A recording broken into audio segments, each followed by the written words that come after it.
Hi guys, my name is Robin. I'm the CEO of Intuitive Aerial. Today I thought I would give you a quick rundown of the Newton S, which was the first product in the Newton series.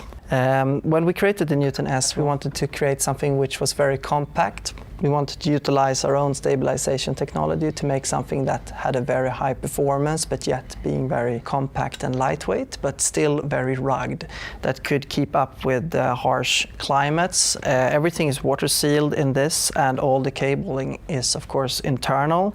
And in the pan there is a slip ring, so I can turn the pan as many laps as I want without being troubled by cables being wrapped around the structure. There's two ways to mount the camera. One is via the generic mount. The generic mount is a quick balancing system.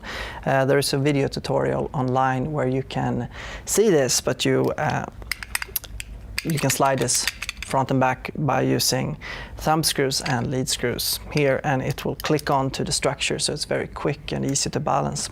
The second way to mount the camera, if you have a longer setup, is via the cage. This is one of our test cameras. It's an old retired Panasonic camera with an analog lens.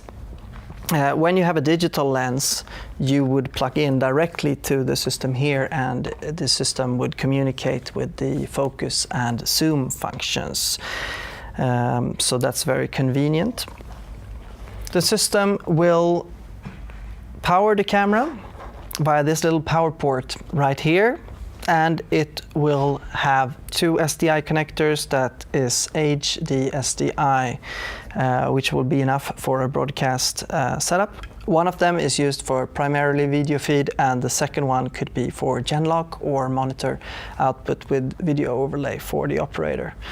In the front, you got the lens integration here via CAN bus, and the second one is an Ethernet pass-through, or you can also use it for serial data pass-through if you want to. All those connectors will then have cables that runs through the system, through the slip ring, and then down right here where they come out. So you got your SDIs right there, and then you have the serial or Ethernet data pass-through, and you got control overhead, which is also via Ethernet. So you can run a Ethernet cable from the head to the operator position, or you can plug it into a fiber network if you are on a larger arena. You'll also have a serial data connection here, the CAN bus that we use for various integrations.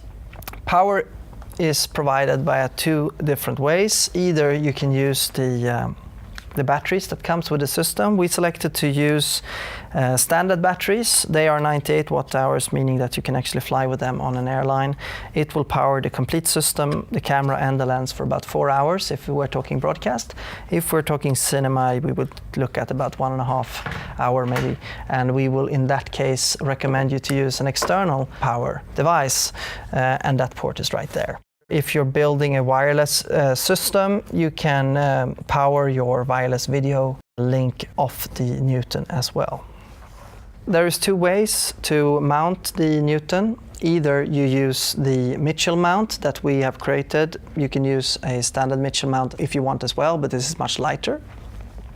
And then you also have the possibility to use these sheath plate holes that we have right here and build your own integration to your own rigs. These days it's very common to see the Newton S being used on rails and tower cam installations, wires, cranes and jibs is also coming now, which is very fun to see. All in all, people select the Newton because it's very light and rugged and has a compact form factor, and of course that it creates stability in the picture that maintains a world-class performance for a very attractive price point. I think we'll leave it there for today, and if there's anything you want to talk about or ask us about, give us a shout. We are available on our emails and phones, and for existing customers our support line is of course always open.